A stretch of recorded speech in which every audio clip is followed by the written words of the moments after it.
this was an amazing moment in American cinema in the early 70s, and we just lived and breathed film. But that didn't mean I meant to be a filmmaker. We all did that. We saw films from the 30s and the new films, McCabe and Mrs. Miller and MASH and Bonnie and Clyde. All these amazing films were coming out. So it wasn't strange that I was sort of thinking filmically in that way. But it then, you know, for me, I had always had a sort of visual orientation. I thought I would be an artist when I was younger. Then I became a writer. And I realized that filmmaking sort of combined the verbal and the visual in an interesting way. So off I went. Yeah. You have worked in film, you've worked in television. Yes. And now you're working in new media. Yes.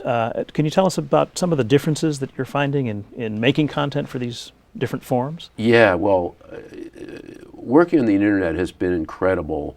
First of all, this is an entrepreneurial project. And, you know, without getting into too much detail, the entertainment business, as you probably know, is dominated by 6 large multinational, vertically integrated corporations. And you can't do anything entrepreneurial in the movie business or the television business anymore. You can't own your own work, you can't own your own negative, you can't really have creative control over your product. And this was something that was really important to me. So the idea of setting out on my own, say this is mine, I'm going to live or die by the mistakes I make or the good things that I do, but no one's going to tell me what to do.